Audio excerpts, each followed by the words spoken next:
Now, here's the second law that changed my life forever in network marketing.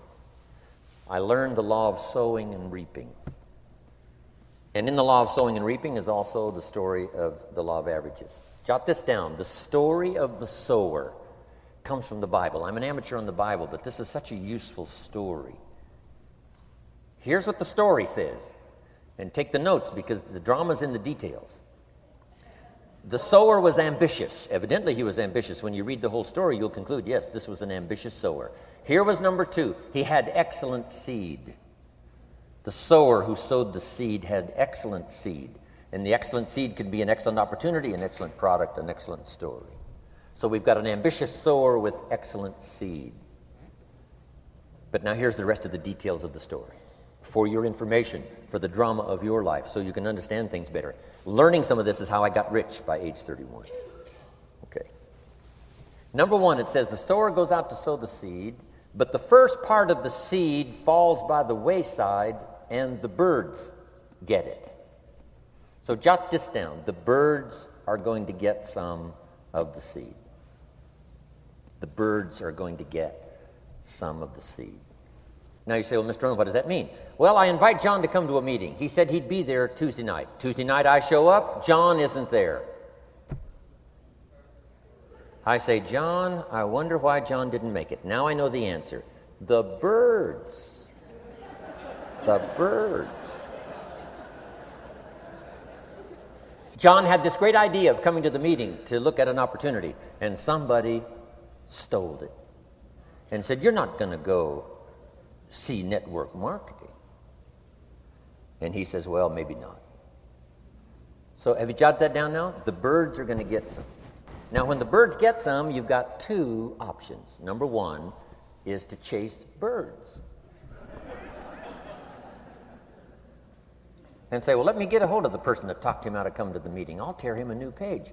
But I wouldn't do this. Here's what happens if you go chasing birds. You leave the field. If you go chasing birds now, you leave the field, which is going to distract from your future, not add. So you can't chase birds and try to straighten this stuff out. Here's what it is. It's just one of those things.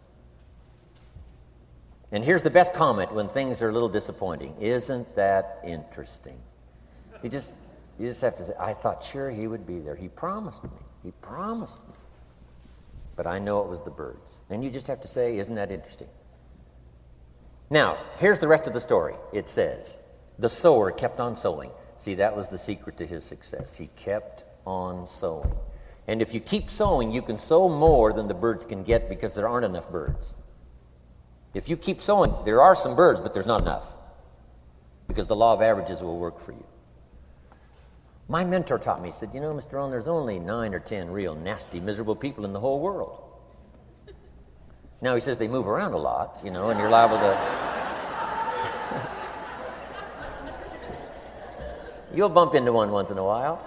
But when you bump into one, you say, there's only 9 more like you. I can handle that in the whole world. Okay. Now, here's what else it says. The sower now keeps sowing the seed. Now the seed falls, the story says, on rocky ground where the soil is shallow. And the rocky ground where the soil is shallow is not of your making, because you had excellent seed and you were an ambitious sower. So the rocky ground where the soil is shallow is not of your making. But here's what it says what happened.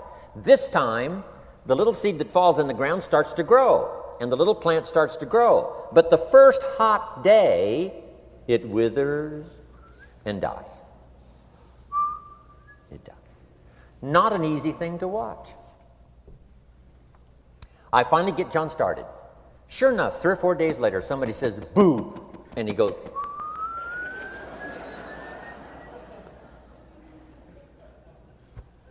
he's gone. Doesn't show up at the second meeting. And I say, I thought sure John would last a week. What happened? Jot this down. The hot weather is going to get some.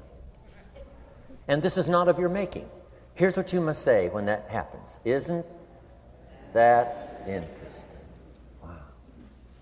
What can you do? The answer is nothing. You say, well, I'm going to try to change this. I wouldn't take that class. You know, the sun comes up in the east. Somebody says, why is that? I wouldn't spend much time on that. Just let that happen. Don't go for this why stuff. I'm giving you the answers here. The answers is in the structure and the consequences and in the deal. The answer is in the deal. Anything beyond that is not worth study. You say, well, how come some just last a little while? I wouldn't sign up for that class. Here's the answer. Some don't stay. You just have to jot that down. And when some leaves, you say, that's one of those that don't stay. Now you know what category to put them in. And you can't solve this now. You can't. It's like rearranging the seasons. You can't fool with that. All you can do is cooperate with the way things are set up. I didn't set it up. You say, well, it shouldn't be this way. Well, when you get your own planet, you can rearrange this whole deal. But on this planet, you're a guest. You got to take it as it comes.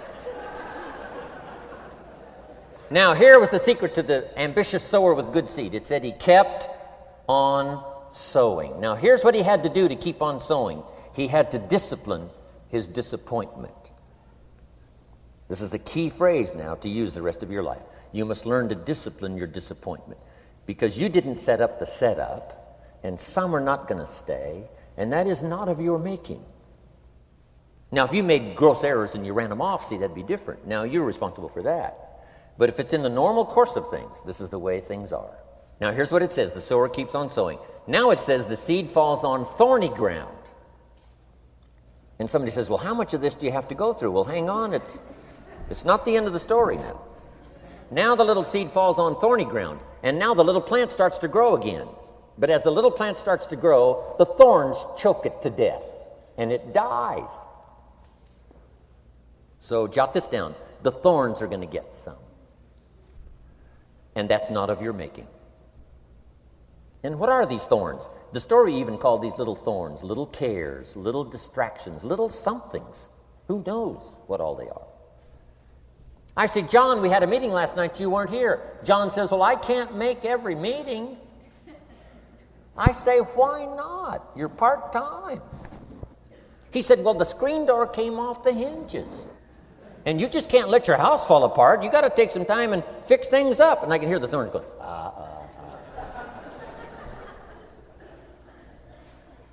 He says some extra trash had piled up in the garage. You can't let mountains of trash take over. You got to keep your trash hauled out. People who let little things cheat them out of big opportunities. People who let little things cheat them out of big opportunities. And you feel almost helpless. What could I do about that? And that's nothing. And you say, well, why is this?